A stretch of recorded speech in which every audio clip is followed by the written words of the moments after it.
Olá, camaradas. Olá, alunos do segundo ano do Colégio Praxis. Eu sou o Daniel Ferreira, seu professor de Física, um dos seus professores de Física.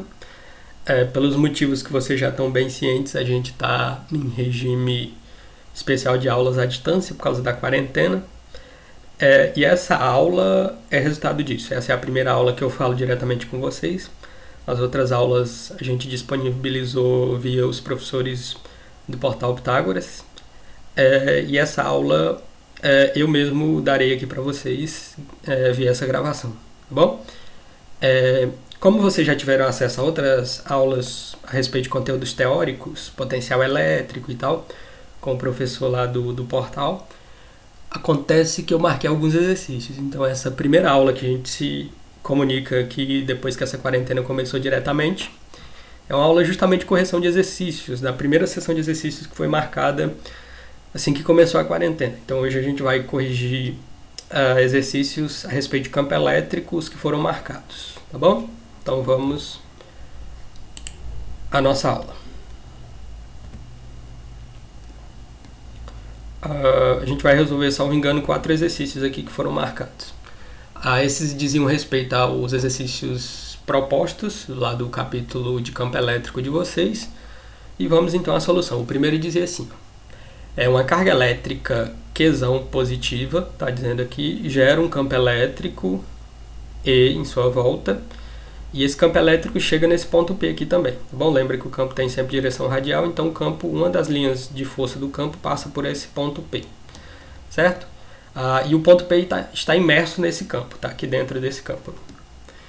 Coloca-se uma carga pontiforme, ou seja, uma carga pontual a uma distância r de Q, que fica sujeita a uma força elétrica. Então você colocou aqui no ponto P uma carguinha de prova, e essa carga fica, portanto, sujeita a uma força elétrica, já que existe um campo aqui, né?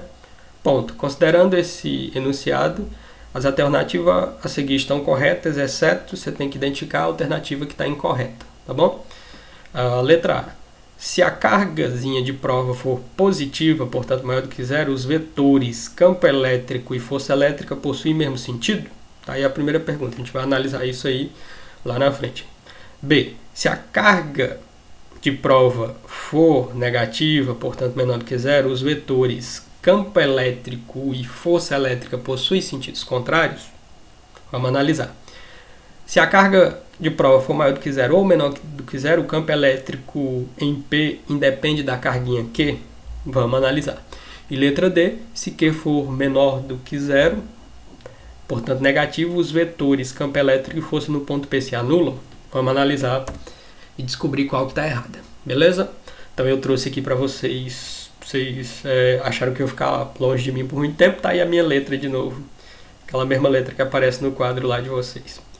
Eu ilustrei novamente o desenho aqui, então a gente tem a carga zona de prova, a carga zona geradora do campo, Qzão, positiva, e uma carguinha de prova que eu não sei ainda se ela é positiva ou negativa. O que é que eu preciso saber para responder aquelas questões, analisar aquelas questões que foram dadas? Então você precisa se lembrar das regrinhas. A gente definiu regras quando a gente definiu o campo elétrico e como que o campo elétrico de uma carga que gera o campo interage com a carga positiva ou negativa. A regra era a seguinte, somente duas, você só precisa se lembrar de duas coisas. A gente desenhou tudo isso no quadro, você tem no caderno e tem também no seu material aí no tablet, tá bom?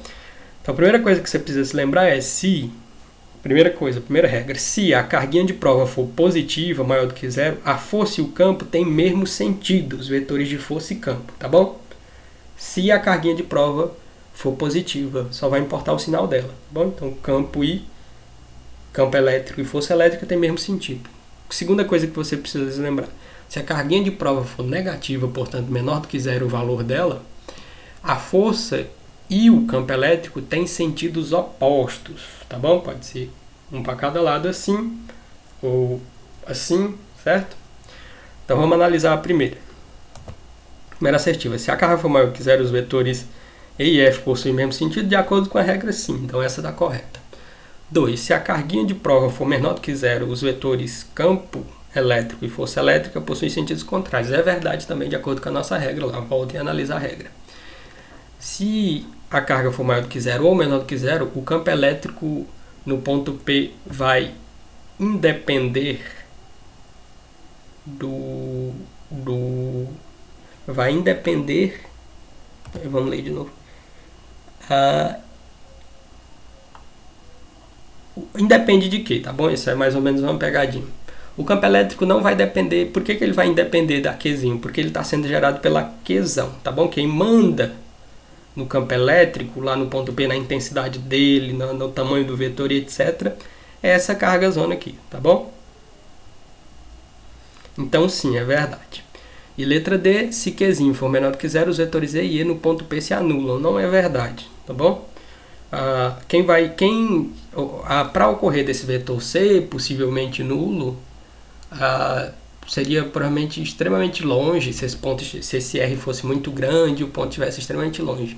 Então a assertiva que está equivocada, portanto a resposta que se deve marcar é a letra D, que eu coloquei como assertiva só de análise, né? Porque eu analisei cada uma, mas a que você tem que marcar aí é a letra D, tá bom? Então lembre-se disso aqui, dessas duas regrinhas que você vai ter sucesso aí nos vestibulares e nas nossas avaliações. Questão número 12 das questões propostas de campo elétrico. É uma questão de natureza teórica. Diz assim, ó. Um pequeno corpo carregado positivamente e de peso desprezível é lançado em um campo elétrico uniforme, tá bom?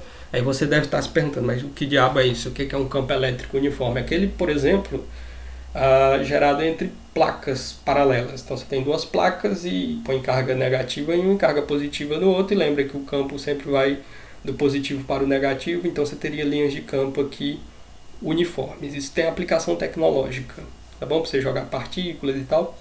Um aluno uma vez me perguntou sobre canhão de prótons. Não existe muita aplicação disso na física. Talvez o mais próximo disso seria um acelerador de partículas, que aceleram partículas pesadas, que são hadrons, tá bom? Aí como momento cultural da nossa aula. Mas voltando à vaca fria, então vamos ver o que ele pede. Existe um corpo de massa desprezível e que tem uma certa carga positiva, que é lançado nesse campo uniforme com a velocidade inicial de sentido oposto ao campo elétrico. Aí ele pergunta, o movimento do corpo poderá ser inicialmente retilíneo uniformemente retardado? Que diabo é um retilíneo uniformemente retardado? É um movimento com desaceleração, tá bom? Retardado é uma das maneiras de chamar desaceleração. E depois retilíneo uniformemente acelerado. Ele está dizendo que ele desacelera e depois ele começa a ser acelerado. Vamos analisar isso e ver se essa está correta. Letra B, inicialmente retilíneo uniformemente acelerado, depois retilíneo uniformemente retardado. Vamos analisar. Inicialmente retilíneo uniforme, sem aceleração, veja aqui, e depois retilíneo uniformemente retardado, depois desacelera, vamos ver. Sempre retilíneo uniforme, sempre retilíneo uniformemente acelerado. Vamos analisar. Desenhei duas situações aqui para vocês, a primeira e a segunda. Ocorre que a resposta correta é a letra A, vou explicar o porquê. Então imagina, eu desenhei duas placas paralelas aqui, carga positiva, carga negativa, e o campo está uniforme. Então ele está dizendo que essa carga foi colocada lá com a velocidade inicial V0 contrária ao campo elétrico. O que acontece? Como essa carga foi jogada com a velocidade na direção oposta ao do vetor das linhas de força do campo elétrico, ela vai ser puxada pelo campo elétrico. Então isso significa que essa velocidade vai diminuir, ele vai andar para lá um pouquinho, porque ela tem uma velocidade e vai diminuindo. Portanto, um movimento uniformemente retardado, é como se você estivesse pisando no freio diminuindo essa velocidade, que é o que está ocorrendo aqui. Então você vai diminuir esse V0 e chegar um momento que ele zera e volta, aumentando a velocidade, porque ele está sendo puxado para esse lado da placa, já que se trata de uma carguinha positiva, tá bom? E ele passa a ser, portanto, um movimento uniformemente acelerado, tá bom? Ele está sendo puxado pela carga dentro desse campo elétrico. Então a assertiva correta, que você deve marcar aí no seu caderno, letra A. Tudo bem? Próximo problema, questão número 13. Diz assim, questão da UFO de Minas Gerais. Diz assim, ó. As linhas de força de um campo elétrico que estão no plano da folha são mostradas na figura, está ilustrado aqui. Então, campo elétrico desenhado no plano, apontando aí para baixo. Uma partícula eletrizada positivamente é lançada perpendicularmente às linhas de força do campo elétrico. Desprezando a ação do campo gravitacional, porque o campo jogaria, se a carga tiver se esse corpinho tiver uma massinha, né, o campo gravitacional aponta 100% da Terra e influenciaria o seu experimento. Desprezando a ação do campo gravitacional, podemos concluir que, letra A, a partícula será desviada para baixo, letra B, a partícula descreverá um movimento retilíneo uniforme, letra C, a partícula será acelerada com uma trajetória retilínea, e letra D, a partícula adquirirá uma aceleração constante de sentido contrário ao vetor velocidade. Letra E, a partícula executará um movimento harmônico simples. Está perguntando se ela vai oscilar em MHS. Vamos ver. Desenhei novamente aqui o que está rolando. Então, trata-se de uma carga. Eu assumi aqui que ela é, por exemplo, positiva. Ele não afirmou linhas de força estão em uma partícula eletrizada, afirmou, uma partícula eletrizada positivamente. Então, uma partícula de carga positiva. E, de novo, como é que você gera campo uniforme? Com placas paralelas, por exemplo, tá bom? Que estão com carga eletrizada aqui. Então, as linhas de força do campo elétrico são essas em vermelho, e a carga tem velocidade inicialmente perpendicular, ó, faz 90 graus aqui com as linhas de força do campo elétrico. Aí ele está perguntando o que vai acontecer. O que vai acontecer? Essa carga, enquanto anda com essa velocidade V0, ela vai ser puxada para aqui, tá bom? Pelo campo, vai ser acelerada pelo campo. Então, ocorre que ela vai começar a descer. Então, suponha que essa placa se prolonga até ali, até essa partícula vai começar a descer, tá bom? Já que ela vai ser atraída para cá e acelerada pelo campo elétrico aqui embaixo. Então, a assertiva correta, letra A, a partícula será desviada para baixo, tá bom? Você poderia pensar também numa carga negativa. O que aconteceria? Confabule aí você, uma palavra nova aí para você, confabule. Confabule você, o que aconteceria se essa carga fosse negativa e fosse submetida a essa mesma velocidade? Para onde é que ela iria? Subia ou desceria? Fica aí para você pensar. Questão de número 15. Vamos ver o que rola aqui. Questão da FUVEST, vestibular lá para você entrar na USP. Duas pequenas esferas com cargas elétricas iguais, não me disse o valor da carga, isso provavelmente não importa aqui nesse problema, estão ligadas por uma barrinha isolante. Então está aqui as duas esferinhas ligadas por uma barrinha isolante. São inicialmente colocadas como descrito na situação 1. Então estamos aqui nessa situação. Em seguida, aproxima-se uma das esferas do ponto P, ó, deslocou aquela para ali, para perto do ponto P, reduzindo-se, perdão, tomar uma água.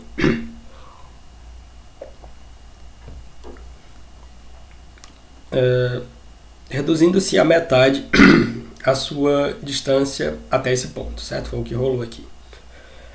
Ao mesmo tempo em que se duplica a distância entre a outra esfera e P. Então, uma você aproximou e a outra você duplicou a distância, trouxe aqui para baixo. E você passa até a situação 2. Ponto. O campo elétrico no ponto P, no plano que contém o centro das duas esferas, possui nas duas situações indicadas, letra A, mesma direção e intensidade, letra B, direções diferentes e mesma intensidade, letra C, mesma direção e maior intensidade no caso 1, direções diferentes e maior intensidade no caso 1, direções diferentes e maior intensidade no caso 2. Vamos analisar.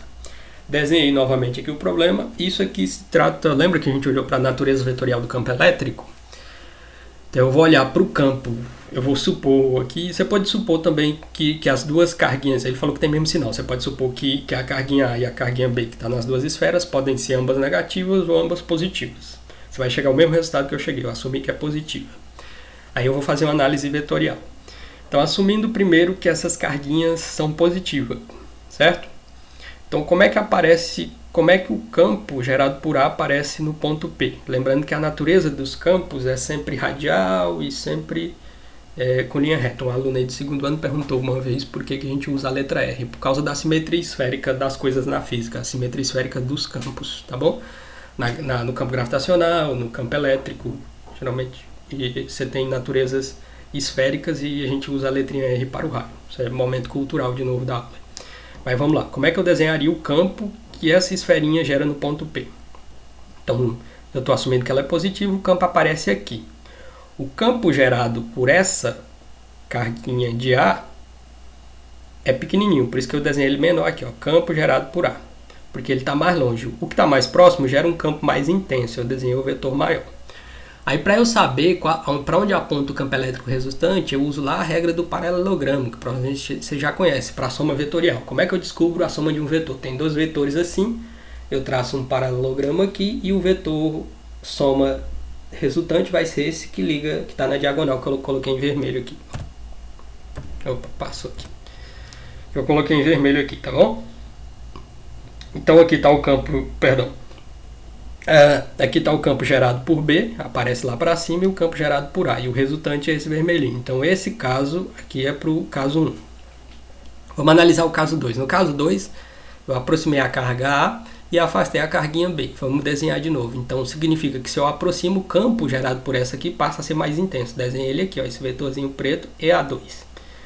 O campo gerado pela B vai diminuir, porque aumentou a distância. Lembra que o campo cai com o inverso do quadrado da distância? Quanto mais longe, menor o campo. Quanto mais perto, mais intenso o valor do campo.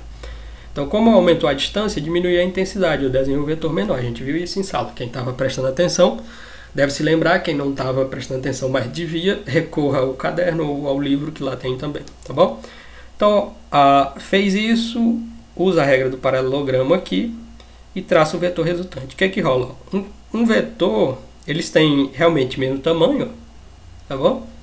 Eles têm realmente a intensidade, o módulo dos vetores é o mesmo, mas as direções espaciais são totalmente diferentes, certo? Então a única resposta que se encaixa depois que você faz essa análise é a letra B. Direções diferentes e mesma intensidade, tá bom? Por que mesma intensidade? Você percebe que eles têm o mesmo tamanho. Você pode até medir, ó, se você fez corretinho, respeitando aqui essas dimensões, você vai descobrir que eles têm o mesmo tamanho, porém, eles apontam em direções diferentes, como você pode ver que ficou ilustrado aqui, tá bom? Então aqui se tratava de uma análise vetorial, por isso que aqueles vetores que a gente desenhou em sala eram extremamente importantes. E esse era o nosso último problema que estava marcado dessa primeira sessão. Nas aulas, hoje ainda vai ter uma outra aula para vocês, só que ela vai ser de natureza teórica, a gente vai começar a estudar condutores. Mas no decorrer das semanas seguintes eu vou começar a postar outras atividades, a solução de atividades de exercícios que foram marcados para vocês, tá bom? Obrigado pela sua atenção, bons estudos e fiquem em casa e até a próxima. Colégio Praxis Flamboyant, forte abraço a todos.